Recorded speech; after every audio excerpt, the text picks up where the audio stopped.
Simple present বা present indefinite টেন্সে ভার্বের শেষে কখন এস বা ইএস যোগ হয় তা জেনে নাও।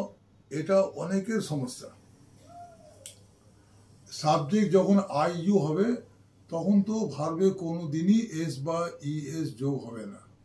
যেমন I go, you go, I do, you do, I play, you play, I think, you think, I jump, you jump, I try, you try।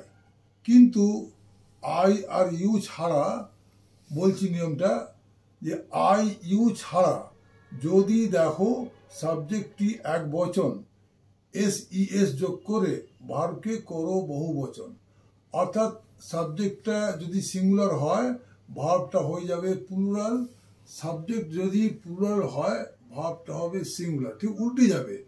যেমন বয় প্লেস, দা বয় প্লেস, দা বয় একটি বালক আছে প্লেস, কিন্তু বয়েস হলে প্লে, মানে সাবজেক্ট বহু বচন আছে ভার্বটা এক বচন।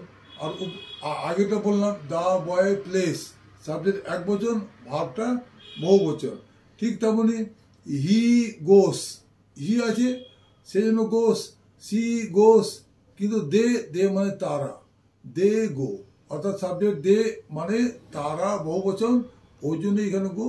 উই গো, উই মানে আমরা বহু বচন, ওই জন্য এখানে গো। কিন্তু ফাদার গোস, বাবা যান, ফাদার একজন বাবা, তাহলে গো এর ক্ষেত্রে অবশ্যই ইএস যোগ করতে হবে। মাদার গোস, অবশ্যই ইএস যোগ করতে হবে। কিন্তু যদি একসাথে বলি বাবা ও মা যান, ফাদার অ্যান্ড মাদার গো। ঠিক তেমনি রাম প্লেস, রাম খেলা করে, প্লেস হলো। কিন্তু যদি আমি বলি রাম অ্যান্ড শ্যাম, দুজন আসবে, অর্থাৎ সবসময় খেয়াল রাখতে হবে যে আই ইউ ছাড়া সাবজেক্ট যদি এক বচন হয়, একজনকে বোঝায়, তখন ভার্বের শেষে অবশ্যই এস বা ইএস যোগ করতে হবে। এবং সাবজেক্ট যদি বেশি জনকে বোঝায় তাহলে ভার্বটা মধ্যে কোনো রকম ভার্বের শেষে কোনো রকম এস বা ইএস যোগ হবেই না।